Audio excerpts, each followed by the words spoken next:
सेवा कार्य करुछंती प्रभुंकर महिमा गौरव निमंते प्रभु तांको प्रस्तुत करी अछंती सेपरी व्हाट्सएपर एवं होस्ट माने आज पाई अछु आ तांको मु अनुरोध करूअछि प्रभु यीशु ख्रीष्टंकर सुमधुर नाम रे से तांको स्पेशल व्हाट्सएप करी आराधना को आगे नहीं थिबे प्रभु तांको अति सुंदर कंठ देई अछंती से ओडिसा रे किंबा भारत रे विभिन्न स्थान रे से तांकर सुनाम अर्जन करी अछंती तांकर गीत बहुत सुंदर गीत एवं प्रभु तांको उत्तम कंठ देई अछंती प्रभु को निमंते से व्यवहार होई आसु अछंती तांको आसीबा समय आम समस्त अनम्यूट करी तांको उच्च कर ताल द्वारा आम स्वागत जनाउतिबा ओवर टू पास्टर संजय सेनापति सिंगर।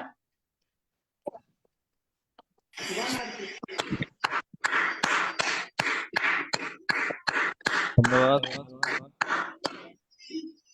बहुत खुशी लगिला आपण मानकर ताली शुणी आ धन्यवाद दूची मंजू आंटी से मत प्रेम करुवा सकाशे एते विषय कही गले आउ जहाँ भी आज मो सेवा करुच्छे आपण मानकर समस्त प्रेम एवं आशीर्वाद सकाशे प्रभु मते ओडिशा तथा बाहर व्यवहार करुछंते आ प्रभुंकर पाई व्यवहार हेबाटा सबुठ बड़ विषय अटे तो मो निजको ब्लेस्ड मन करुच्छी जे प्रभु मते मनोनीत करी तांकर सेवारे व्यवहार करुछंती आओ मंजू आंटी को व्यवहार करुछंती से खाली आमर जुम रे नहीं आज ओडिशार प्रत्येक जुम रे से केबे वक्ता हिसाब रे केबे गायक हिसाब रे सब माध्यम रे प्रभु तांको व्यवहार करुछंती तो आमे प्राउड फील करूछु जेहेतु से आमर निजर आ से प्रभु तांको एई दिन मान करे एते आशीर्वाद करी अछंती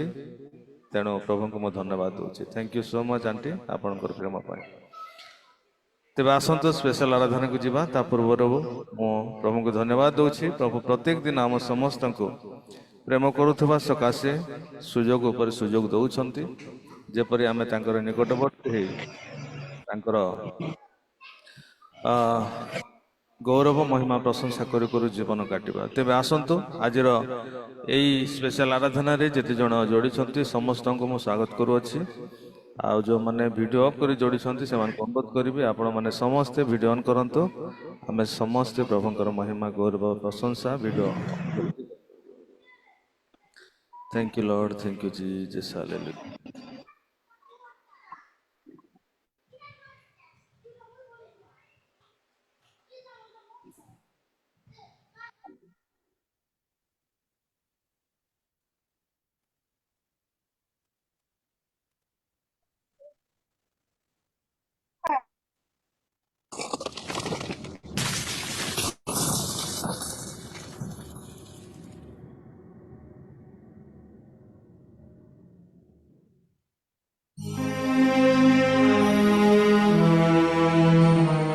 सकल सृष्टिर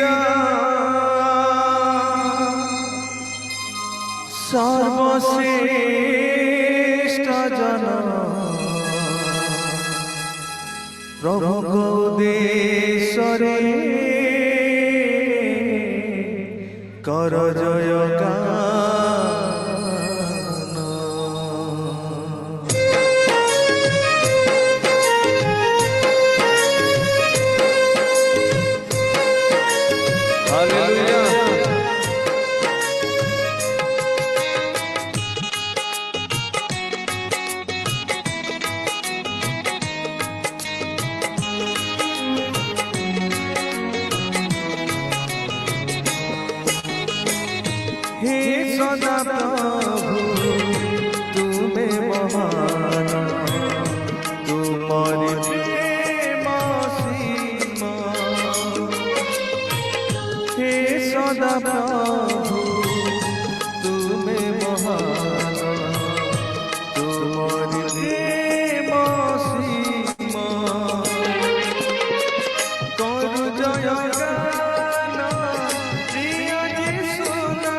হে ত্রিভুবন হে সদা প্রভু তুমি মহান তোমারি প্রেম সীমা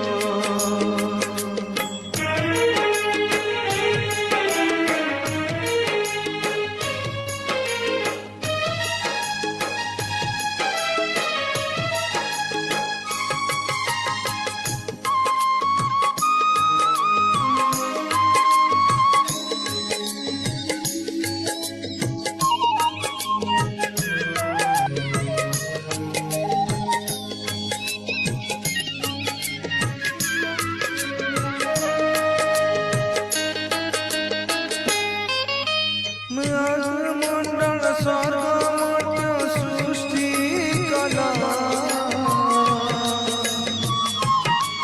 তুমি দিবি কুটিব সন্ধ্যার রাত্রি নাম গেলা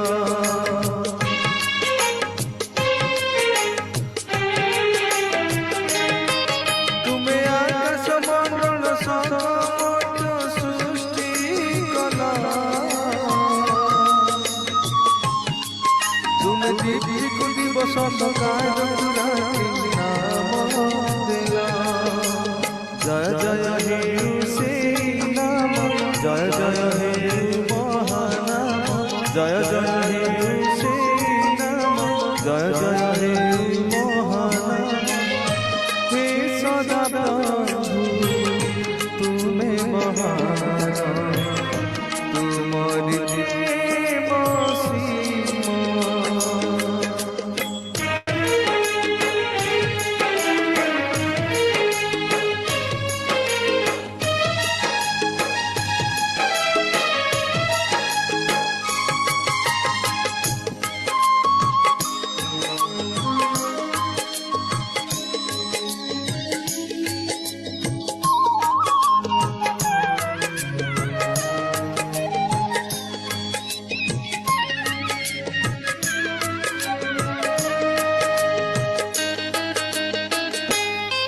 তুমি সূর্য চন্দ্র তারা নির্মল কলা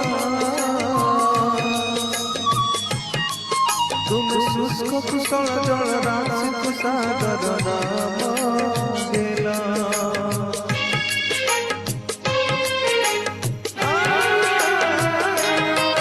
তুমি সূর্য চন্দ্র তারা নির্মল কলা তুমি শুষ্ক কুশল জল রাশি সাগর নাম দিলা জয় জয় হে সেই নাম জয় জয় হে মহানাম জয় জয় হে সেই নাম জয় জয় হে মহানাম হে সদা প্রভু তুমি মহান তোমারি প্রেম সীমা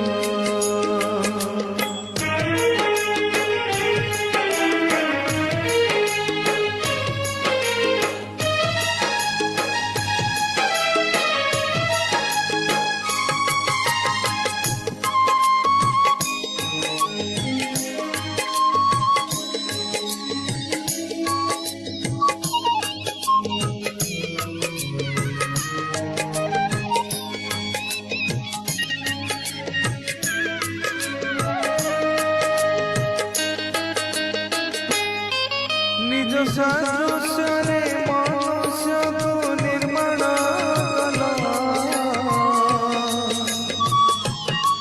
ସାରା ଜୀବ ଜନ୍ତୁ କୀଟ ପତଙ୍ଗ ସୃଜନ କଲ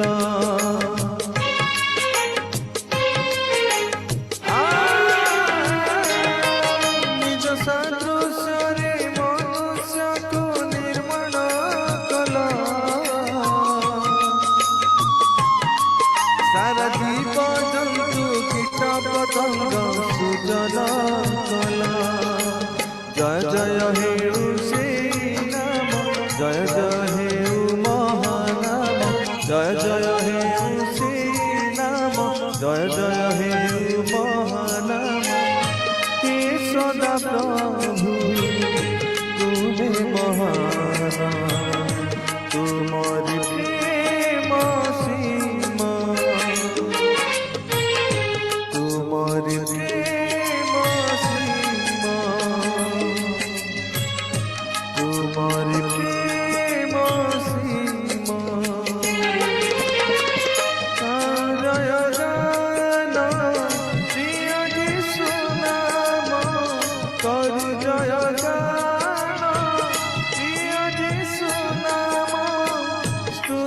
ପ୍ରଶଂସା ହେଉ ତିନି ଭୁବନ ସ୍ତୁତି ପ୍ରଶଂସା ହେଉ ତିନି ଭୁବନ হে সদা প্রভু তুমি মহান তোমারি প্রেম সীমা তোমারি প্রেম সীমা তোমারি প্রেম সীমা তোমারি প্রেম সীমা। Praise the Lord, hallelujah, ପ୍ରଭୁଙ୍କର ଗୌରବ ହେଉ ମହିମା ହେଉ। ଆସନ୍ତୁ ମାନେ ସମସ୍ତେ ନିଜ ନିଜ ଚକ୍ଷୁ ବନ୍ଦ କରିବା ଆଉ ବାକ୍ୟ ମଧ୍ୟକୁ ଯିବା ପୂର୍ବରୁ ନିଜ ନିଜକୁ ପ୍ରସ୍ତୁତ କରି ପ୍ରାର୍ଥନାର ସହିତ ଆମେ ଏ ସମୟରେ ପ୍ରଭୁଙ୍କ ନିକଟବର୍ତ୍ତୀ ହେବା।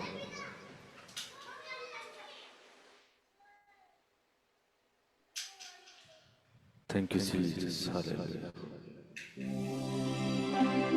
Thank you, Lord. Thank you, Jesus.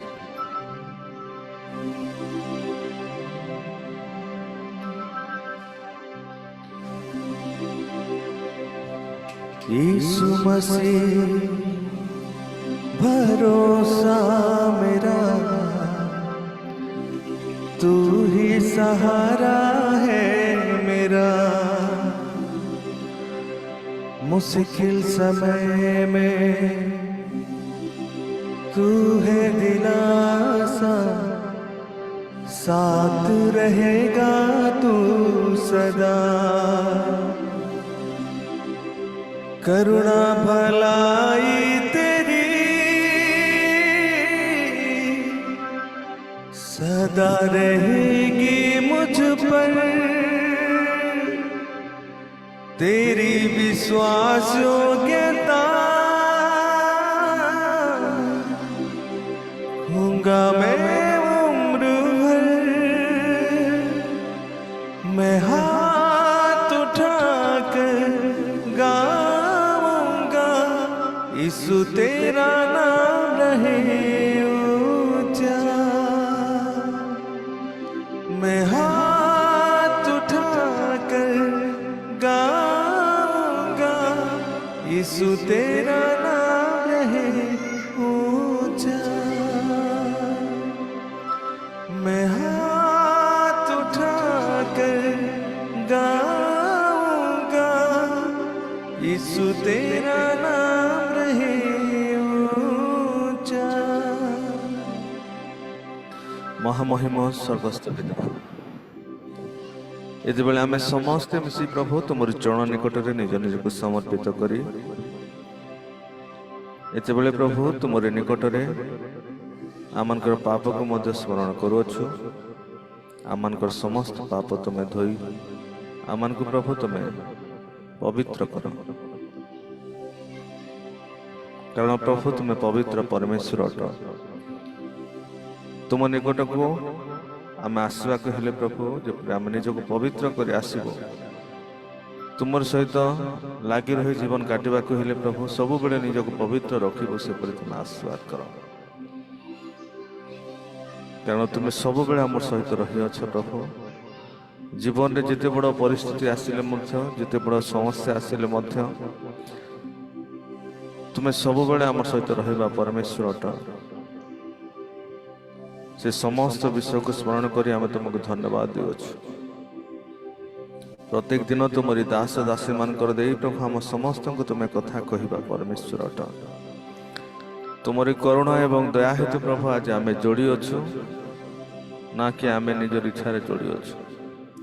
ତୁମେ ଆମମାନଙ୍କୁ ବାଛିଅଛ, ମନୋନୀତ କରିଅଛ ପ୍ରଭୁ ଆଜିର ଏହି ସେବାର ଅଂଶୀ ହେବା ନିମନ୍ତେ। ତେଣୁ ଆମେ ତୁମକୁ ଧନ୍ୟବାଦ ଦେଉଛୁ। ଧନ୍ୟବାଦ ଦେଉଛୁ ପ୍ରଭୁ, ତୁମରି ଦାସଙ୍କର ମୁଖ ଦେଇ ତୁମେ ଆଶ୍ଚର୍ଯ୍ୟ ଭାବରେ ଆମ ସମସ୍ତଙ୍କୁ କଥା କହିବା ପାଇଁ ଯାଉଅଛ। ପବିତ୍ର ଆତ୍ମା, ତୁମେ ହିଁ ଆଜିର ବକ୍ତା ଅଟ। ଆମେ ତୁମକୁ ସ୍ୱାଗତ କରୁଅଛୁ ରାଜା। ତୁମେ ଆସ ଏବଂ ତୁମରି ଦାସଙ୍କର ମୁଖ ଦେଇ ଆମ ସମସ୍ତଙ୍କୁ ତୁମେ କଥା କୁହ। ସେ ବାକ୍ୟକୁ ବୁଝିବା ପର୍ଯ୍ୟନ୍ତ ପ୍ରଭୁ ଆମମାନଙ୍କୁ ତୁମେ ସାହାଯ୍ୟ କର। ଅଳ୍ପ ସମୟ ଆମେ ତୁମର ଉପସ୍ଥିତିରେ ବସିବୁ ପ୍ରଭୁ, ସେପରି ତୁମେ ଆଶୀର୍ବାଦ କର। ସମସ୍ତ ଗୌରବ ପ୍ରଶଂସା ଆମେ ତୁମକୁ ଦେଉଅଛୁ ପ୍ରଭୁ, କାରଣ ତୁମେ ସମସ୍ତ ବିଷୟ ପାଇବାର ଯୋଗ୍ୟବନ୍ତ ପରମେଶ୍ୱର ଅଟ। ଏହି ସମୟକୁ ଉପସ୍ଥିତ ସମସ୍ତଙ୍କୁ, ଆଜିର ଚାଳିକା ମାଙ୍କୁ ଏବଂ ବକ୍ତାଙ୍କୁ ପୁଣି ମୋ ନିଜକୁ ତୁମ ନିକଟରେ ସମର୍ପି ଏହି ସକଳ ନିବେଦନ ଶୀଘ୍ର ଆସୁଥିବା ଦାଉଦ ସନ୍ତାନ ଯୀଶୁଙ୍କ ନାମରେ ମାଗିଲି। आमीन आमीन आमीन। Praise the Lord, hallelujah. बोलो यीशु महाराज की, बोलो यीशु महाराज की, बोलो यीशु महाराज की। धन्यवाद।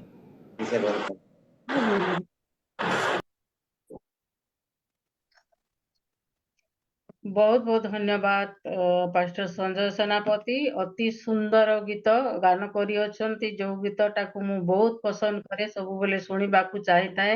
ଆଜି ଶୁଣିବାକୁ ମିଳିଲା। ଆଉ ପ୍ରଭୁ ଉତ୍ତମ କଣ୍ଠ ଦେଇ ଅଛନ୍ତି, ଉତ୍ତମ ମନ ଦେଇ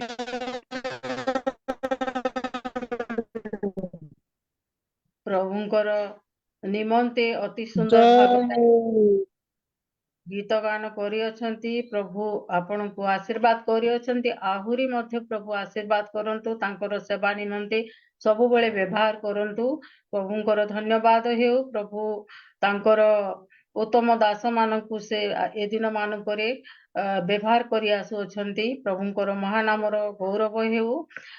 श्रोता मंडली, मो गोटे विषय कहबाकू चाहे।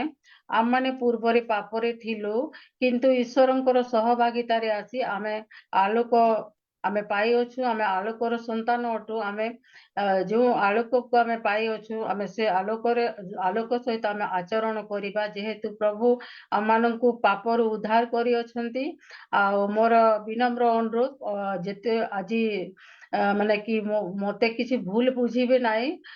मु गोटे अनुरोध रखुअछि, आपण माने निज निज माइक रो जत्न नियंतु, कारण प्रभुंकर वाक्य को आमे सम्मान देबा एवं सम्मान रो सहित भय भक्ति रो सहित आमे प्रभुंकर वाक्य को सुनिबा।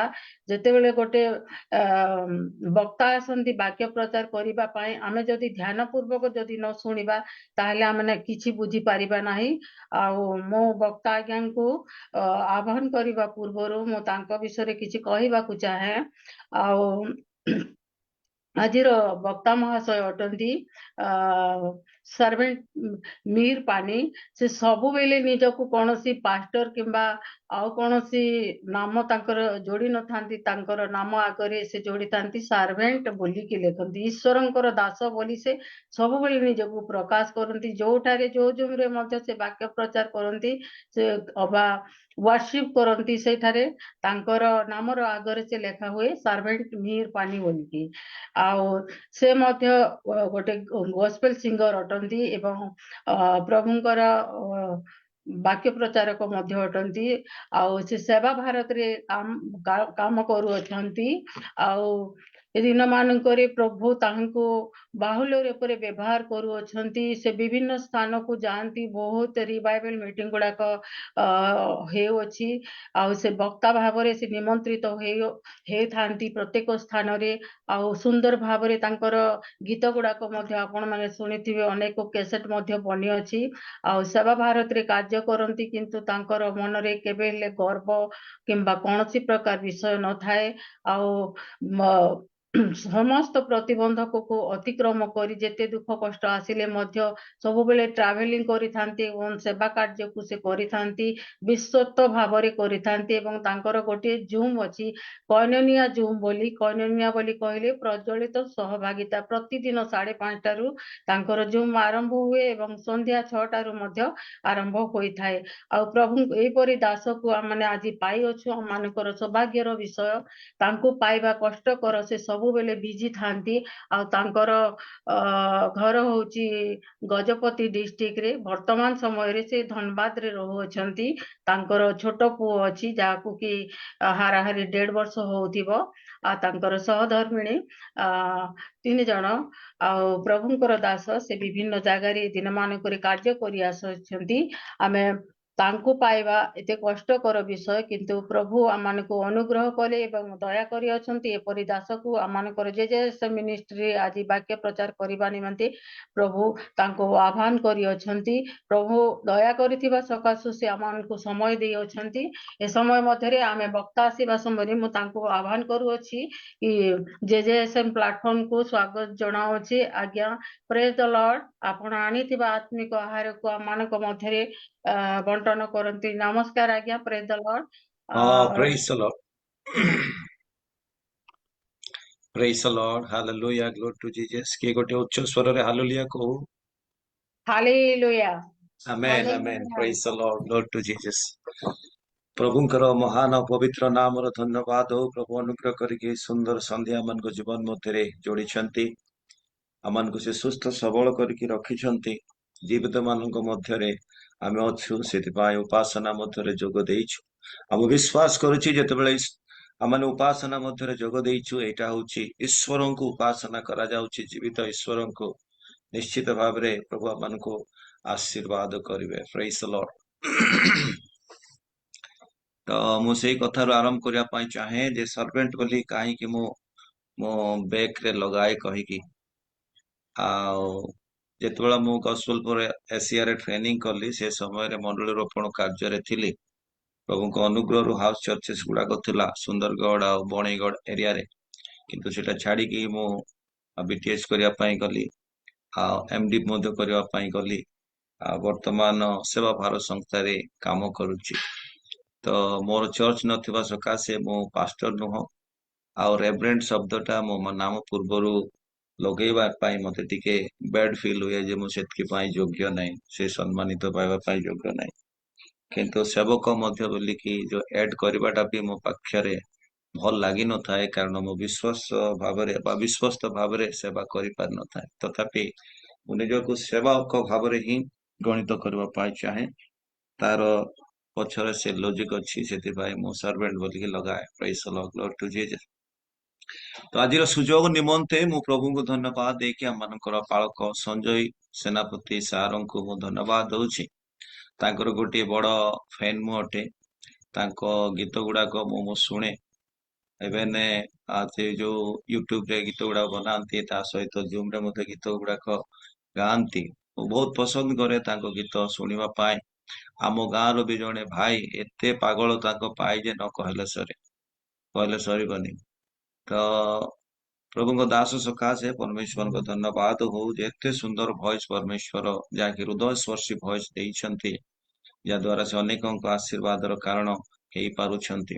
ତାପରେ ପ୍ଲାଟଫର୍ମ ସକାଶେ ମୁଁ ଧନ୍ୟବାଦ ଦଉଛି ଯେ ପ୍ରଭୁଙ୍କ ଦାସଙ୍କ ଜୀବନ ମଧ୍ୟରେ ପ୍ରଭୁ କଥା କହିଲେ ବୋଝ ଦେଲେ, ଯୋଉଥିପାଇଁ ପ୍ଲାଟଫର୍ମ ଟା ଦେଇଛନ୍ତି। ଅନେକ ଆରାଧନା କରିପାରୁଛନ୍ତି, ଲିଡିଂ କରିପାରୁଛନ୍ତି, ବାକ୍ୟ ମଧ୍ୟ ପରିବେଷଣ କରୁଛନ୍ତି। ତାପରେ ତା ଦ୍ୱାରା ଅନେକ ଆଶୀର୍ବାଦ ମଧ୍ୟ ପାଉଛନ୍ତି। ପ୍ରଭୁ ଗୌରବାନ୍ୱିତ ହୁଅନ୍ତୁ, ପ୍ରଶଂସାନ୍ୱିତ ହୁଅନ୍ତୁ। ପୁଣି ଏ ସୁଯୋଗ ନିମନ୍ତେ ମୁଁ ସଞ୍ଜୟ ସାରଙ୍କୁ ବିଶେଷ ଧନ୍ୟବାଦ ଦେବି। ତା ସହିତ ଏମାନଙ୍କର ସ୍ୟାମସନ ପାଳକ ସ୍ୟାମସନକୁ ମଧ୍ୟ ଧନ୍ୟବାଦ ଦେବି ଯେ ସେ ମତେ ଯୋଗାଯୋଗ କଲେ ଆଜି ବାକ୍ୟ ପରିବେଷଣ କରିବା ନିମନ୍ତେ। ଆଉ ସୁନ୍ଦର ସୁଯୋଗ ପାଇଥିବା ସକାଶେ ମୁଁ ତାଙ୍କୁ ମଧ୍ୟ ଧନ୍ୟବାଦ ଦେବି।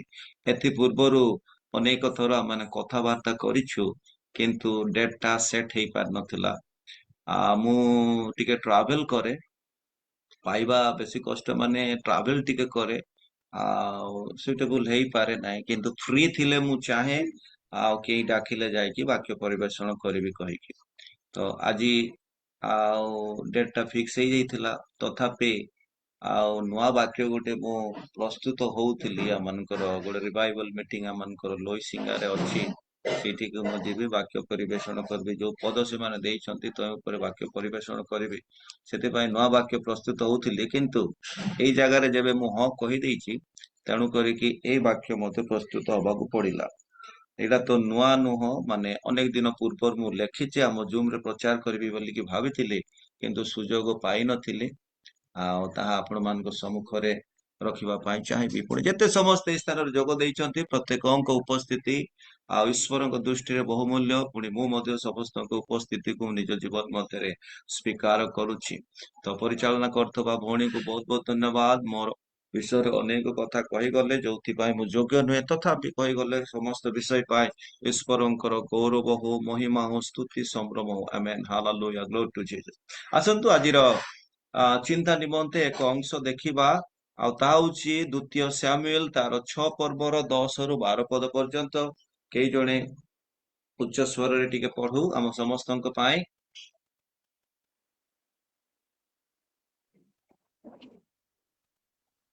ठीक କେତେ अच्छी ସାର୍? बाइबल खोलिकी आपण जगिथिबे किंतु वर्तमान मु पढ़ी दउछि हला आगो को टिके जगिथिबे 2-4टा पद कहबी मु बेसी कहबिनी किंतु पढ़ारे टिके साहाय्य करले मो पाए सहज हबो। तो तहु दाऊद सदा प्रभुଙ୍କ सिंधुक दाऊद नगर को आपणा कतिकी आनिबाकू अनुच्छुक हेले मात्र दाऊद ताहा नहीं पथ पार्श्वस्थ गाथिय ओबेद इदोम ର ଗୃହରେ ରଖିଲେ। ତରେ ସଦା ପ୍ରଭୁଙ୍କ ସିନ୍ଧୁକ ଗାଥିୟ ଓବେଦ ଇଦୋମର ଗୃହରେ 3 ମାସ ରହିଲା। ପୁଣି ସଦା ପ୍ରଭୁ ଓବେଦ ଇଦୋମକୁ ଓ ତାହାର ସମସ୍ତ ପରିବାରକୁ ଆଶୀର୍ବାଦ କଲେ। ଏ ଉତ୍ତାରେ ପରମେଶ୍ୱରଙ୍କର ସିନ୍ଧୁକ ସକାଶୁ ସଦାପ୍ରଭୁ ଓବେଦ ଇଦୋମର ପରିବାରକୁ ଓ ତାହାର ସର୍ବସ୍ୱକୁ ଆଶୀର୍ବାଦ କରିଅଛନ୍ତି ବୋଲି ଦାଉଦ ରାଜାଙ୍କୁ ଜ୍ଞାତ କରାଗଲା। ତ ଦାଉଦ ଯାଇ ଓବେଦ ଇଦୋମର ଗୃହରୁ ଆନନ୍ଦ ପୂର୍ବକ ପରମେଶ୍ୱରଙ୍କ ସିନ୍ଧୁକକୁ ଦାଉଦ ନଗରକୁ ଆଣିଲେ। ପ୍ରଭୁ ଆମେ ତୁମକୁ ଧନ୍ୟବାଦ ଦଉଛୁ, ତୁମରି ପୂଜା ପ୍ରଶଂସା କରୁଅଛୁ ତୁମରି ସେ ଜୀବନ୍ତ ବାକ୍ୟ ନିମନ୍ତେ। ତୁମରି ବାକ୍ୟ ପ୍ରଭୁ ଆମମାନଙ୍କୁ କଥା କହିଥାଏ, ମନକୁ ପରିବର୍ତ୍ତନ କରିଥାଏ, ଜୀବନ ଶୈଳୀକୁ ପରିବର୍ତ୍ତନ କରିଥାଏ, ଜୀବନ ମଧ୍ୟରେ ଆଶୀର୍ବାଦ ଆଣିଥାଏ। ସେଇ ବାକ୍ୟ ନିମନ୍ତେ ଆମେ ତୁମକୁ ଧନ୍ୟବାଦ ଦଉଛୁ। ଅଳ୍ପ ସମୟ ପ୍ରଭୁ ଆମେ ଚିନ୍ତା କରିବୁ, ତୁମେ ପ୍ରଭୁ ମୂଳ ହୁଅ ପ୍ରଭୁ, ତୁମମାନଙ୍କୁ କଥା କୁହ ପ୍ରଭୁ। ପବିତ୍ର ଆତ୍ମାଙ୍କ ଦ୍ଵାରା ପ୍ରଭୁ ଆମମାନଙ୍କୁ ଚାଳିତ ହେଇକି ପ୍ରଚାର କରିବା ନିମନ୍ତେ, ଶୁଣିବା ନିମନ୍ତେ, ବୁଝିବା ନିମନ୍ତେ ତୁମେ ସାହାଯ୍ୟ କର ବୋଲି ତୁମଠାରେ ପ୍ରାର୍ଥନା କରୁଛି। ଗୌରବ ତୁମକୁ ଦେଇ ଯୀଶୁଙ୍କ ନାମରେ ମାଗୁଅଛି, ଆମେନ୍ amen amen. Praise the Lord, hallelujah, glory to Jesus. प्रथम रे डिगाल भाई जो गीत गाइले फेवरेट सॉन्ग बहुत सुंदर थिला। तापरे हाना भोणी मध्य गीत गाइले, सेटा मध्य मोर गोटे फेवरेट सॉन्ग। संजय सर बहुत धन्यवाद होची, अति सुंदर गीत गुडा को गायिक मन को आराधना रे कोडे नहीं सकाशे। Glory to God. मो प्रिय माने परमेश्वर मन को आशीर्वाद करि अछंती। प्रथम रे मन को से सुस्थ सबल कर रखिचंती, जीवित मन को मध्य रे आ से गणित करि अछंती। Praise the Lord, hallelujah, glory to Jesus. आशीर्वाद होची एक मूल विषय। प्रत्येक व्यक्ति जीवन मध्य आशीर्वादर आवश्यक थाए।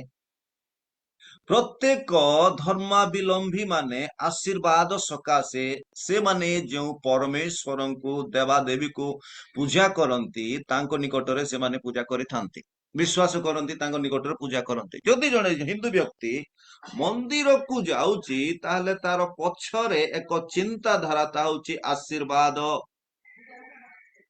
जदि जने मुसलमान व्यक्ति मस्जिद को जाउची ताले ताहारी पछरे एक चिंता रही जे से आशीर्वाद पाइबो। एवं क्रिश्चियन लोक माने मध्य आमे गिरजा घर को जाउचु, उपासना करूचु, काहे कि हम जीवन मध्य आशीर्वाद दरकार। अनेक लोक माने जेतेबेले बैजंतर सिंह आउ थिले से माने जाउथिले कोठी को पंजाब को ट्रैवल करी, इवन कंफर्म टिकट नथिबो, कष्ट रे जाउथिले। कारण कोन? से मन को आशीर्वाद दरकार। हुए तो ता शारीरिक आशीर्वाद जहाँकि परमेश्वर मान शरीर को सुस्थ करती, हुए तो मानसिक आशीर्वाद जहाँकि परमेश्वर मान मन को सुस्थ करती, ता हुए तो आर्थिक आशीर्वाद जहाँकि परमेश्वर मान को आर्थिक क्षेत्र रे सफलता दियंती, पुणी अभिवृद्धि करती। हुए ता सामाजिक आशीर्वाद, हुए तो ता आत्मिक आशीर्वाद। किंतु लोक माने ए आशीर्वाद पछरे प्रत्येक जीवन मध्य आशीर्वाद आवश्यक अछि। तेबे आज आमने देखिबा जे आशीर्वाद आमान को जीवन मध्य केमिति आसीबो, आमे कि प्रकार भाबरे आशीर्वाद को प्राप्त हबा से विषय रे आमने आज टिके चिंता करिबा। ए सब्जेक्ट को मु 2 दिन प्रचार करिबी। आज अल्प विषय कहबी, आसंता काली टिके अधिक कहबी, किंतु आज अल्प विषय कहि के रखिया पाई चाहिबे। जो अंशटी आमने देखिलु द्वितीय सामुएल तार 6 पर्वर 10 रु 12 पद पर्यंत, ଯଦି ଆମେ ଏକ ପଦରୁ ପଢିବା ବୁଝିପାରିବା ସେଇ ଜାଗାରେ ଯେ ସେ କଣ ସବୁ ବିଷୟ ଗୁଡାକ ରହିଛି। ନିୟମ ସିନ୍ଦୁକ ଏଥି ପୂର୍ବରୁ ଫଲିଷ୍ଟିୟ ମାନଙ୍କ ପାଖରେ ଥିଲା।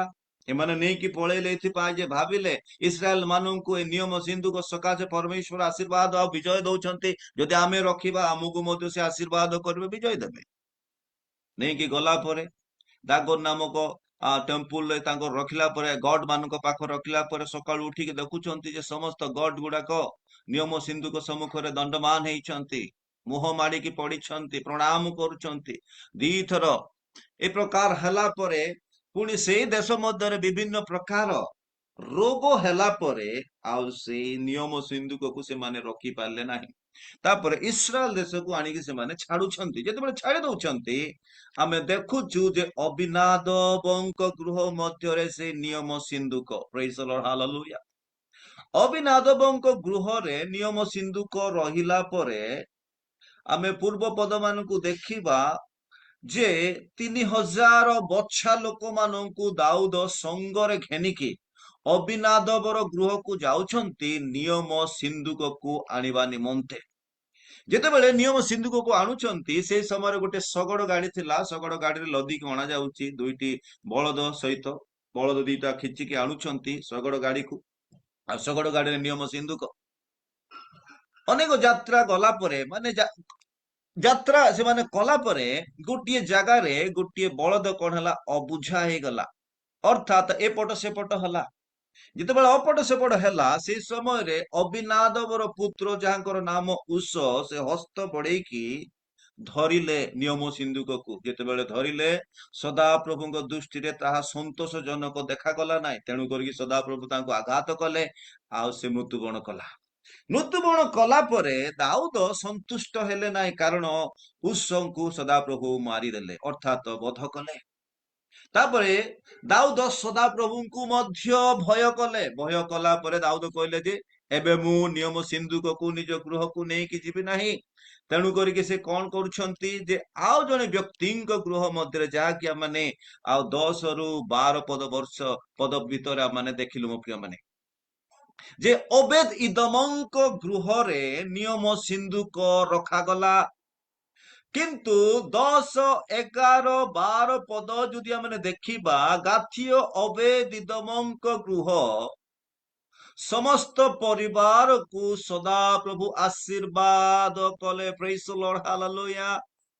ଯେ ନିୟମ ସିନ୍ଦୁକ ଗାଥିୟ ଅବେଦିଦମଙ୍କ ଗୃହରେ ଥିବା ସକାଶେ ସଦାପ୍ରଭୁ ଅବେଦିଦମଙ୍କୁ ଆଶୀର୍ବାଦ କଲେ, ପୁଣି ତା ସହିତ ସମସ୍ତ ପରିବାର ଲୋକମାନଙ୍କୁ ଆଶୀର୍ବାଦ କଲେ। ଅବେଦିଦମଙ୍କର ପୁତ୍ର ମାନେ ଯଦି ଅଛନ୍ତି, ସେମାନଙ୍କୁ ପରମେଶ୍ୱର ଆଶୀର୍ବାଦ କଲେ। ଝିଅ ମାନେ ଯଦି ଅଛନ୍ତି, ସେମାନଙ୍କୁ ପରମେଶ୍ୱର ଆଶୀର୍ବାଦ କଲେ।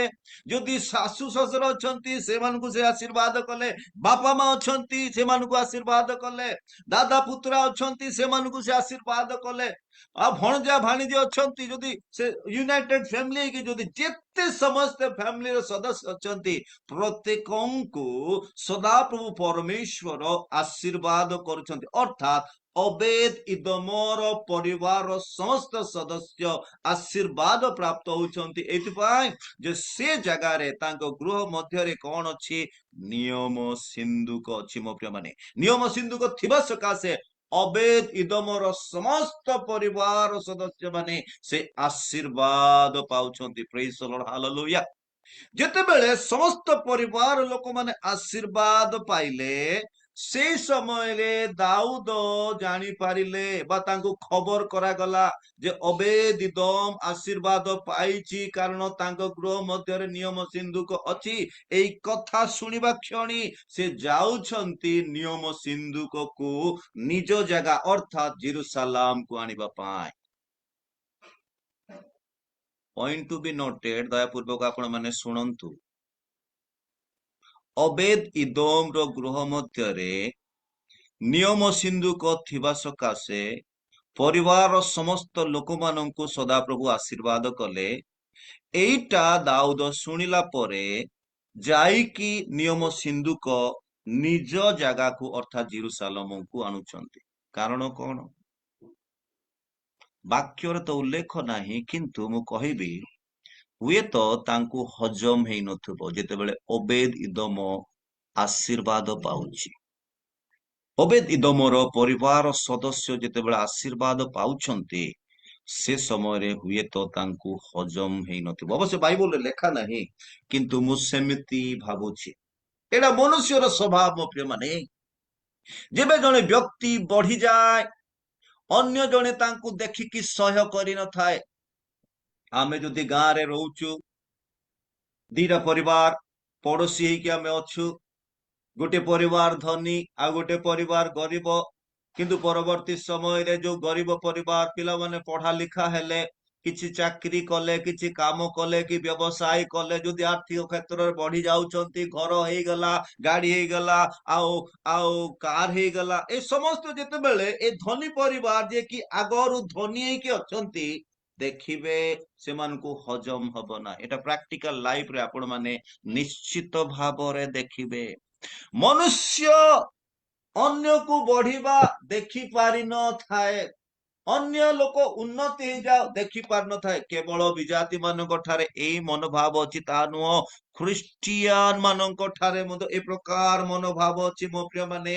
ଯେ ଯଦି ଜଣେ ବ୍ୟକ୍ତି ବଢି ଯାଉଛି, ଆଶୀର୍ବାଦ ପାଉଛି, ଧନରେ ବଢୁଛି, ଜ୍ଞାନରେ ବଢୁଛି, ଏଜୁକେସନ ରେ ବଢୁଛି, ଗୃହ ସୁନ୍ଦର ହେଇଯାଉଛି, ଗାଡି ଆସି ଯାଉଛି, ବାଇକ୍ ଆସି ଯାଉଛି, କାର ଆସି ଯାଉଛି, ସେ ସମୟରେ ପଡୋଶୀ ପସନ୍ଦ କରିନଥାଏ। ତା ବିଷୟରେ ଅନେକ କଥାବାର୍ତ୍ତା କରିବା ଆରମ୍ଭ କରିଦବ। ଆରେ ସିଏ ତ ଏଇଟା କରୁଛି, ସେଥିପାଇଁ ତା ଘରକୁ ପଇସା ଆସିଲା, ସେ ଚୋର କରୁଛି, ସେ ଅମୁକ ବିଜନେସ କରୁଛି, ଅମୁକ ଧନ୍ଦା କରୁଛି, ବିଭିନ୍ନ ପ୍ରକାର କଥା ଗୁଡାକ କହିଥାନ୍ତି। ସେ ସବୁ କଥା କାହିଁକି କହନ୍ତି? ହଜମ ନ କରିକି, ହଜମ ନ କରିକି ମୋ ପ୍ରିୟ ମାନେ। ଖ୍ରୀଷ୍ଟୀୟ ଜଗତରେ ମଧ୍ୟ ସେ ପ୍ରକାର ଚିନ୍ତାଧାରା। ଯଦି ପଡୋଶୀ ବଢି ଯାଉଛି, ଆମେ ଖ୍ରୀଷ୍ଟିଆନ ହେବା ସତ୍ତ୍ୱେ ମଧ୍ୟ ଆମେ ହଜମ କରିନଥାଉ। Praise the Lord, hallelujah, glory to Jesus। ସାଙ୍ଗ ସାଙ୍ଗ ମଧ୍ୟରେ ମଧ୍ୟ ତଦ୍ରୂପ। 2013 ଯେତେବେଳେ ମୁଁ ଗୋଟେ ସିଡି କଲି, 1,35,000 ଟଙ୍କା ଖର୍ଚ୍ଚ ହେଇଥିଲା। ଆଉ ମୁଁ ଗୋଟେ ସଂସ୍ଥାରେ କାମ କରୁଥିଲି, ସେ ଜାଗାରେ ମତେ କେବଳ 2,500 ଟଙ୍କା ମିଳୁଥିଲା। ତାପରେ ମୁଁ ସେବା ଭାରତରେ ଯୋଉ କାମ କଲି, ମୋ ଷ୍ଟାର୍ଟିଂ ଦରମା ଥିଲା 6,500 2011ରେ। ଆଉ ସେ ଟଙ୍କାକୁ ମୁଁ ଜମା କରିକି ବହୁତ କଷ୍ଟରେ ସଂଗ୍ରହ କରିକି 1,35,000 ଦେଇକି ମୁଁ ସିଡି ମାନେ 2ଟା ସିଡି ବନେଇଲି। ସେଟା କୋଣ ବିଜୟୱାଡାରେ ଏଇଟା ବନେଇକି ଆଣିଲା ପରେ 5,000ଟା ସିଡି ବନା ହେଇଥିଲା। ସବୁ ଖର୍ଚ୍ଚ ସେତିକି ହେଇଥିଲା। ମୋର ଜଣେ ଅନ୍ତରଙ୍ଗ ବନ୍ଧୁ ଯେତେବେଳେ ମୁଁ କହିଲି ଯେ ଏତିକି ଖର୍ଚ୍ଚ ହେଲା, ତାଙ୍କୁ ଆଉ ସେ କଥା ହଜମ ହେଲାନି। ୱାହ, ଏତିକି ଟଙ୍କା ଦେଇକି ତୁ ବନେଇ ପକେଇଲୁ? ତାକୁ ଜମାରୁ ହଜମ ହେଲା ନାହିଁ। ଗୋଟେ କ୍ରିକେଟ ଟୁର୍ଣ୍ଣାମେଣ୍ଟ ମୁଁ ଗାଁରେ କରୁଥିଲି, ଗସ୍ପେଲ କ୍ରିକେଟ ଟୁର୍ଣ୍ଣାମେଣ୍ଟ କହିକି। କ୍ରିକେଟ ଟୁର୍ଣ୍ଣାମେଣ୍ଟ ସକାଶେ ଅନେକ ନାମୀ ଦାମୀ ଲୋକମାନେ ଆସୁଥିଲେ, ମତେ ସମ୍ମାନ ଦଉଥିଲେ। ଇଭେନ ପଲିଟିକାଲ ଲିଡର୍ସ ଗୁଡାକ ବି ଆସୁଥିଲେ, ତାପରେ ରିଲିଜିୟସ ଲିଡର୍ସ ଗୁଡାକ ବି ଆସୁଥିଲେ। ଗସ୍ପେଲ ଟୁର୍ଣ୍ଣାମେଣ୍ଟ କହିକି କରୁଥିଲି ସେଥିପାଇଁ। ତ ମୋ ନାମ ଯେତେବେଳେ ପ୍ରସିଦ୍ଧ ହେଇଯାଉଥିଲା, ମୋର ଗୋଟେ ଗାଁର ବନ୍ଧୁ, ତାଙ୍କୁ ଜମାରୁ ହଜମ ହେଲା ନାହିଁ। ସେ ମୋ ଭାଇକୁ କହୁଛି କଣ ବୋଲିକି, ଓହ ତୋ ଭାଇ ତ ଲାଟ ସାହେବ ପରେ ହେଇଗଲା, କ୍ରିକେଟ ଟୁର୍ଣ୍ଣାମେଣ୍ଟ କରୁଛି, ଆଉ ବଡ ଫେମସ ହେଇଯାଉଛି। ନିଜ ସାଙ୍ଗମାନେ ମଧ୍ୟ ଜଣେ ଯଦି ନିଜ ବନ୍ଧୁ ବଢି ଯାଉଛି, ହଜମ କରିପାରିବେ ନାହିଁ ମୋ ପ୍ରିୟ ମାନେ। ଏବେ ଯଦି ମୁଁ ଗୀତ ଗୁଡାକ ବନେଇବି, ନିଜ ସାଙ୍ଗ ମାନଙ୍କ ପାଖକୁ ପଠେଇବି କହିଲେ ସେମାନେ ସବସ୍କ୍ରାଇବ କରିବେ ନାହିଁ, ଇଭେନ ସେମାନେ ଦେଖିବେ ନାହିଁ। ଦିନେ ମୁଁ ପଚାରିଲି, ଭାଇ ଗୀତ କେମିତି ଲାଗିଲା? ସେ କହିଲେ ଜିଜେସ ଜିଜେସ ଅତ୍ୟଧିକ ରିପିଟ ହେଇଛି। ଅଲଗା କଥା କହିଲେ ନାହିଁ, ଭୁଲ କଥା ସେ କହୁଛନ୍ତି, ଧରିକି କହୁଛନ୍ତି ଯେ ଯୀଶୁ ଯୀଶୁ, ଏଇଟା ବେଶୀ ରିପିଟ ହୋଇକି। ତେବେ ମୁଁ ବୁଝିପାରିଲି ଯେ ତାଙ୍କୁ ହଜମ ହଉନି କହିକି ମୋ ପ୍ରିୟ ମାନେ। ଖ୍ରୀଷ୍ଟୀୟ ଜଗତରେ ରହିକି, ଇଭେନ ସେବା କାର୍ଯ୍ୟରେ ରହିକି ମଧ୍ୟ ସେ ପ୍ରକାର ମନୋଭାବ। ମୋ ସାଙ୍ଗମାନଙ୍କ କଥା, ଅନ୍ୟମାନଙ୍କ କଥା କହିଲେ ଇଭେନ ମୋ ଜୀବନରେ ମଧ୍ୟ ତଦ୍ରୂପ ହେଇଥାଏ। ଯେବେ ଜଣେ ବ୍ୟକ୍ତି ଇଭେନ ସାଙ୍ଗ ମଧ୍ୟ ବଢି ଯାଉଛି, ମନ ମଧ୍ୟରେ ଆରେ ସେ ବଢି ଯାଉଛି, ମୁଁ ବଢି ପାରୁନି, କଣ କରିବାକୁ ହବ? ଏ ପ୍ରକାର ଚିନ୍ତାଧାରା ଆସେ ମୋ ପ୍ରିୟ ମାନେ। ଏଇଟା ନ୍ୟାଚୁରାଲ ଅଟେ। କିନ୍ତୁ ଗୋଟେ କଥା କହିବି, ଯଦି ଜଣେ ବ୍ୟକ୍ତି ବଢୁଛନ୍ତି, ସେ ସମୟରେ ପରମେଶ୍ୱରଙ୍କୁ ଧନ୍ୟବାଦ ଦିଅନ୍ତୁ। ମୋ ଭାଇଙ୍କ କଥା କହିବି, ମୋ ଉପର ଭାଇର ନାଁ ହଉଛି ଶିଶିର, ତାଠାରୁ ବଡ ଭାଇର ନାଁ ହଉଛି ସମୀର। तो से बाहा हेई सारला परे 4टा पिला ही गले किंतु तार निज घर नथिला समस्त में मिसिके गोटे घरे रहउथुलु से चाहूला गोटे घर हो कहीकि किंतु पैसा जमा ही पार नथला तो से कौन कला जिते सुंदर सुंदर घर देखिबो से समय रे प्रभु को धन्यवाद दबो प्रभु धन्यवाद दउछि ए लोक को सक्षम करिछ गोटे नुआ घर देइछ प्रभु को धन्यवाद जिते देवा आरंभ कला मो प्रिय माने गोटे वर्ष भितरे तांकर गोटे नुआ घर हो गला प्रेज द लॉर्ड हालेलुया कहबा पाई चाहिबी मो प्रिय माने जेबे जने व्यक्ति बढ़ुची आपण बढ़ु नांती सेथिपाई जेलस हेबार आवश्यक नाही चिंता करंतु जे से व्यक्ति केउति पाई बढ़ुची आ मु केमिति बढ़िबी से व्यक्ति जेबे बढ़ुची तांको पाई सदा प्रभु को धन्यवाद दियंतु सदा प्रभु को प्रशंसा करंतु जे प्रभु तांको समस्त विषय देउछंती सेथिपाई सदा प्रभु को धन्यवाद दियंतु यदि से प्रकार मनोभाव नहीं कि सदा प्रभु को धन्यवाद करिकि आगो को बढ़िबे कहबा पाई चाहिबी सदा प्रभु आपणको निमंते को आशीर्वाद रो द्वार को खोली देबे आपण जोटा चाहुछंती जो क्षेत्र रे उन्नति हबा पाई बढ़िबा पाई आशीर्वाद को पाइबा पाई चाहुछंती ताहा आपण प्राप्त हेबे Glory to Jesus. Think positively. Think positively.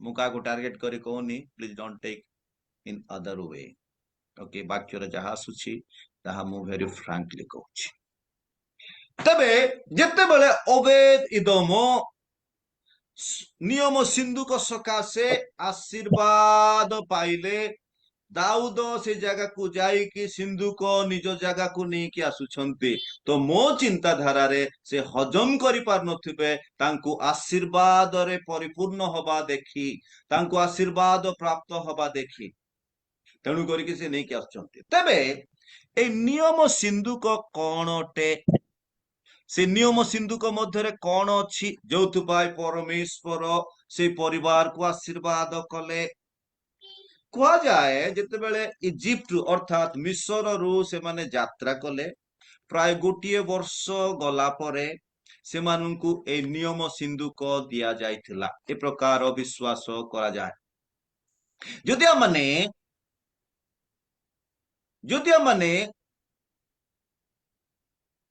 यात्रा पुस्तक 24 रो 12 रु 18 पद पर्यंत पढ़िबा से समय रे सिनय पर्वत रे सदा प्रभु नियम सिंधुक दुईटी प्रस्तर पटा आउ से मूसा को दौछंती किंतु मूसा ए इस्राएल लोक माने बाछुरी बनै कि नाची कि सदा प्रभु को विरुद्ध रे पाप करथिबा सकाशे से मानकर ए अवस्था देखि कि रागी कि से नियम सिंधु को फोपाड़ी देले सेति पाई भांगी गला परे पुनर्बार सदा प्रभु परमेश्वर मूसा को डाकुछंती जाके माने यात्रा पुस्तक तार 34 पर्वर 1 रु 3 पद पर्यंत माने देखिबा द्वितीय थर करिकी सदा प्रभु परमेश्वर से नियम सिंधु को दौछंती जहा को हमें तोरा बोली की कही पारिबा जदि माने यात्रा सॉरी जदि हैं पढ़िबी कि ना एबे पढ़िबे नै मु जोडा कहिबे सेटा पढ़िबे हला यस सर हमें शॉर्ट करके जीवा यदि यात्रा तार 25 पर्वर 10 रु 11 पद पढ़िबा ताले यहाँ को आको नाम दिया उची द आर्क ऑफ कवर्नेंट बोली की द आर्क ऑफ कवर्नेंट बोली की यांको नाटा दिया जाइछि ए ark of covenant 3.75 feet long अर्थात लंबा तार 3.75 फीट पुणी 2.25 फीट चौड़ा पुणी 2.25 फीट तार उच्चता अटे पुनर्बार मु रिपीट करबा पाई चाहे तार आकार की प्रकार नियम सिंधु कर आकार होउची 3.75 फीट होउची लंबा ता सहित 2.25 फीट होउची ओसार पुणी 2.25 फीट होउची तार उच्चता आ ता की प्रकार को कास्टर निर्मित होइथला जे आकोसिया वुड रे कास्टर सिटिम वुड रे ताहा निर्मित होइथिला आकाश आकुसिया पुणी सिटिम वुड रे ताहा निर्मित होइथिला पुणी से नियम सिंधु कर सबु आडे सुवर्ण कवच दिया जाइथिला आपण माने से नियम सिंधु कर ଆକାରକୁ ଦେଖି ପାରିବେ। Praise the Lord, hallelujah, glory to Jesus. ତେବେ ନିୟମ ସିନ୍ଧୁକ ଭିତରେ କଣ ଥିଲା? ଯଦି ଆମେ ଏବ୍ରିୟ 9:4 ପଢିବା, କେହି ଜଣେ ପଢନ୍ତୁ, ଏଇଟା ମୁଁ ଚାହିଁବି ପଢିବା ପାଇଁ।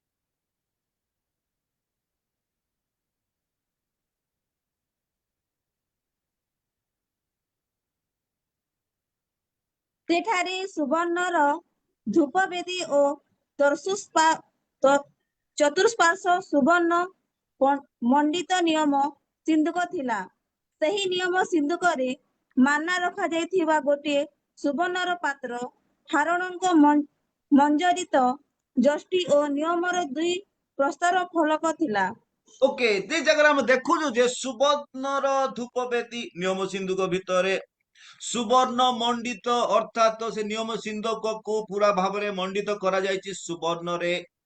ତା ସହିତ ମାନା ରଖାଯାଇଥିଲା, ସୁବର୍ଣ୍ଣ ପାତ୍ର ମଧ୍ୟ ଗୋଟେ ରଖାଯାଇଥିଲା, ହାରୋନଙ୍କ ଯଷ୍ଟି ଅଛି, ପୁଣି ନିୟମର 2ଟି ପ୍ରସ୍ତର ଫଳକ ଅର୍ଥାତ୍ ଯାହାକୁ 10 ଆଜ୍ଞା ବୋଲିକି କୁହାଯାଏ, ସେ ନିୟମ ସିନ୍ଧୁକ ଭିତରେ ଅଛି। ଯଦି ପ୍ରଥମ ରାଜାବଳୀ ତାର 8 ପର୍ବର 9 ପଦକୁ ପଢିବା, ସେ ଜାଗାରେ କଣ ଅଛି କ୍ଲିୟରଲି ଲେଖା ଯାଇଛି, କେହି ଜଣେ ପଢନ୍ତୁ। ପ୍ରଥମ ରାଜାବଳୀ ତାର 8ର 9 ପଦ। ଇସ୍ରାଏଲ ସନ୍ତାନଗଣ ମିଶର ଦେଶରୁ ବାହାରି ଆସିବା ବେଳେ ଓ ସଦାପ୍ରଭୁ ସେମାନଙ୍କ ସହିତ ନିୟମ କଲାବେଳେ ହୋରେବ ନିକଟରେ ମୋଶା ଯେଉଁ 2 ପ୍ରସ୍ତର ଫଳକ ସିନ୍ଦୁକ ମଧ୍ୟରେ ରଖିଥିଲେ, ତାହା ଓକେ, ଛଡ଼ା 2 ପ୍ରସ୍ତର ଫଳକ ସିନ୍ଧୁକ ମଧ୍ୟରେ ମୂଷା ରଖିଥିଲେ।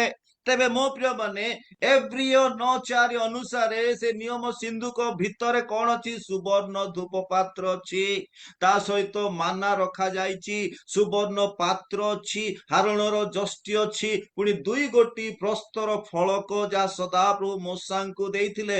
ପୁଣି ଯେତେବେଳେ ଆମେ ପ୍ରଥମ ରାଜାବଳୀ 8ର 9 କୁ ଆମେ ପଢିବା, ସେଇ ଜାଗାରେ ଉଲ୍ଲେଖ ଅଛି 2 ଗୋଟି ପ୍ରସ୍ତର ଫଳକ ଯାହାକି 10 ଆଜ୍ଞା ସେ ନିୟମ ସିନ୍ଧୁକ ମଧ୍ୟରେ ଅଛି। ତେବେ କହିବା ପାଇଁ ଚାହିଁବି, ଅବେଦୋମଙ୍କ ପରିବାର ଏଥିପାଇଁ ଆଶୀର୍ବାଦ ପାଇଲେ ଯେ ନିୟମ ସିନ୍ଧୁକ ତାଙ୍କ ଘରେ ଥିଲା, ଆଉ ସେ ନିୟମ ସିନ୍ଧୁକ ଭିତରେ ପରମେଶ୍ୱରଙ୍କର ଆଜ୍ଞା, 10 ଆଜ୍ଞା, ଯାହାକି ଆମେ ପରମେଶ୍ୱରଙ୍କର ବାକ୍ୟ ବୋଲିକି କହିବା, ତାହା ଥିଲା ମୋ ପ୍ରିୟ ମାନେ। ପ୍ରେଜ୍ ଦ ଲର୍ଡ। ବାକ୍ୟ ସେ ଗୃହ ମଧ୍ୟରେ ଥିବା ସକାଶେ ପରିବାରକୁ ପରମେଶ୍ୱର ଆଶୀର୍ବାଦ କରୁଛନ୍ତି। ତେବେ ଆମେ ବୁଝିବାକୁ ପଡିବ ଯେ ବାକ୍ୟରେ ଦମ ଅଛି ଜଣେ ବ୍ୟକ୍ତିଙ୍କୁ ଆଶୀର୍ବାଦ କରିବା ନିମନ୍ତେ। କି ଜଣେ ସାଉଟ କରୁ ହାଲେଲୁୟା। ହାଲେଲୁୟା। ବାକ୍ୟରେ ଦମ ଅଛି ଜଣେ ବ୍ୟକ୍ତିଙ୍କୁ ଆଶୀର୍ବାଦ କରିବା ପାଇଁ। ବାକ୍ୟରେ ଦମ ଅଛି ଜଣେ ବ୍ୟକ୍ତିଙ୍କୁ ଶାରୀରିକ ଭାବରେ ଆଶୀର୍ବାଦ କରିବା ପାଇଁ, ତାର ରୋଗକୁ ଆରୋଗ୍ୟ କରିକି। ବାକ୍ୟରେ ଦମ ଅଛି ଜଣେ ବ୍ୟକ୍ତିଙ୍କୁ ମାନସିକ ଭାବରେ ସୁସ୍ଥ ଦେବା ପାଇଁ। ଯଦି ସେ ଅଶାନ୍ତ ମଧ୍ୟରେ ଗତାୟତ କରୁଛି, ଜୀବନ ମଧ୍ୟରେ ଅଶାନ୍ତି ଅଛି, ଜୀବନ ମଧ୍ୟରେ ଶାନ୍ତି ଦେଇକି ଆଶୀର୍ବାଦ କରିବା ନିମନ୍ତେ ବାକ୍ୟରେ ଦମ ଅଛି ମୋ ପ୍ରିୟ ମାନେ। ଜଣେ ବ୍ୟକ୍ତିକୁ ଆର୍ଥିକ କ୍ଷେତ୍ରରେ ଆଶୀର୍ବାଦ କରିବା ପାଇଁ, ହୁଏତ ତାହା କ୍ଷେତି ବାଡିରେ ଆଶୀର୍ବାଦ, ହୁଏତ ତାର ବ୍ୟବସାୟରେ ଆଶୀର୍ବାଦ, ହୁଏତ ତାର ଜବରେ ଆଶୀର୍ବାଦ, ହୁଏତ ତାର ସେବା କାର୍ଯ୍ୟରେ ଆଶୀର୍ବାଦ, କିନ୍ତୁ ବାକ୍ୟରେ ଦମ ଅଛି ଆଶୀର୍ବାଦ କରିବା ପାଇଁ।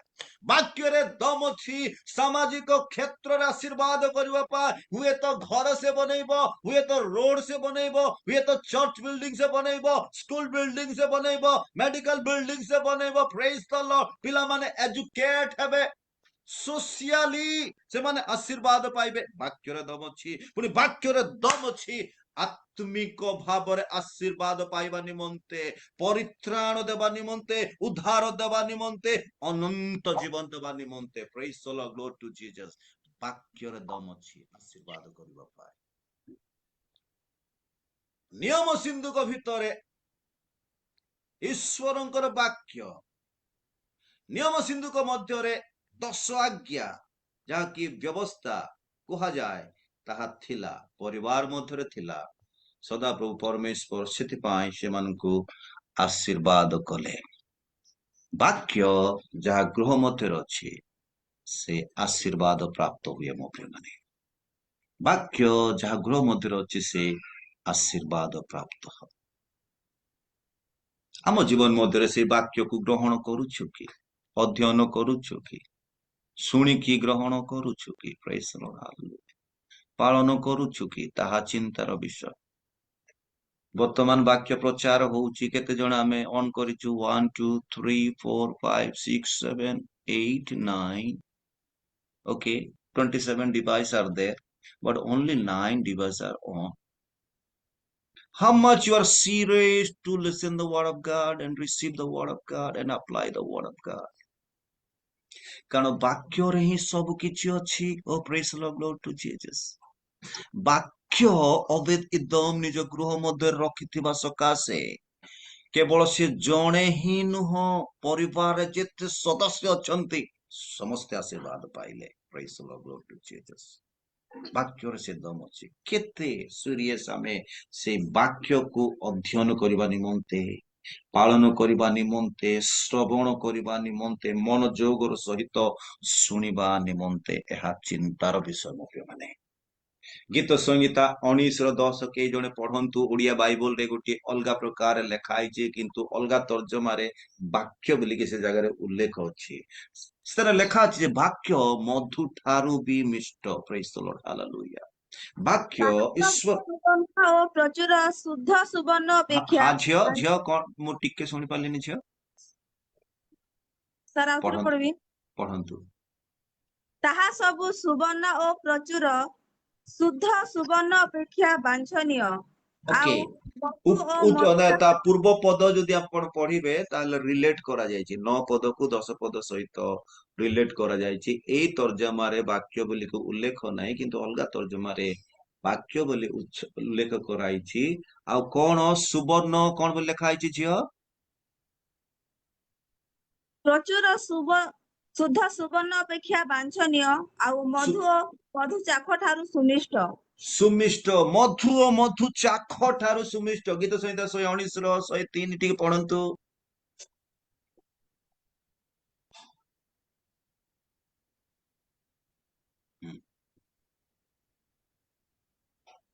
गीत संहिता 119 रो 103 पद पढ़ंतु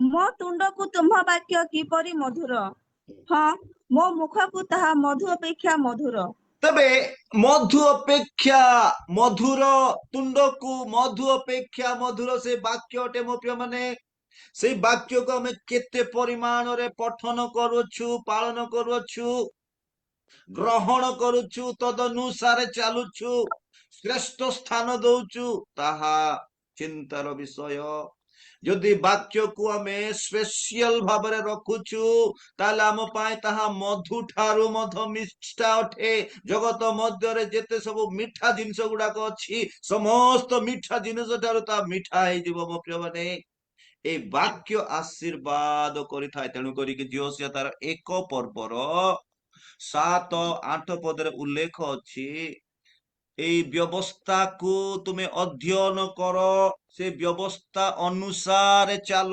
ବ୍ୟବସ୍ଥାରେ ଯେ ପ୍ରକାର ଉଲ୍ଲେଖ ଅଛି ତହିଁର ଏ ପଟ କି ସେ ପଟ ଅର୍ଥାତ ବାଏं या दाएं मत घूमना उसके अनुसार चलना अर्थात वाक्य को तन तन करिकी पढ़िकी केउ समस्त विषय लेखा अछि पालन करिबा निमंते सेई चिंता धारा रे पढ़िकी से जीवन को से अनुसार जदि पकई देबा ए पट भी हबा नाही से पट भी हबा नाही तो जियो सियो तार 1-7-8 अनुसारे परमेश्वर जीवन मध्य सफलता देबे प्रेज द लॉर्ड हालेलुया वाक्य को पालन करबा द्वारा अध्ययन करबा द्वारा वाक्यर आदेश अनुसार चलिबा द्वारा सदाप्रभु परमेश्वर से व्यवस्था अनुसार चलिबा द्वारा सदाप्रभु परमेश्वर सफलता देबे praise the Lord glory to Jesus praise the Lord hallelujah तबे ता मधु ठारू मिष्ट से पाए भजन संगीता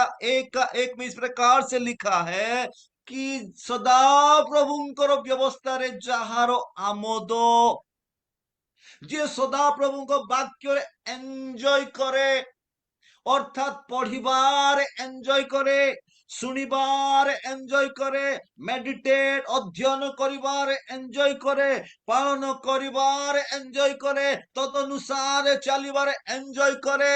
ତାଙ୍କ ବିଷୟରେ ଉଲ୍ଲେଖ ଅଛି ଯେ ଏ ପ୍ରକାର ସେ ବୃକ୍ଷ ଯାହାକି ନଦୀ ତଳେ ରୋପିତ ଅଟେ ଆଉ ସ୍ୱ ସମୟରେ ଫଳ ଉତ୍ପନ୍ନକାରୀ ବୃକ୍ଷ ଅଟେ। ପ୍ରେଜ୍ ଦ ଲର୍ଡ, ହାଲେଲୁୟା।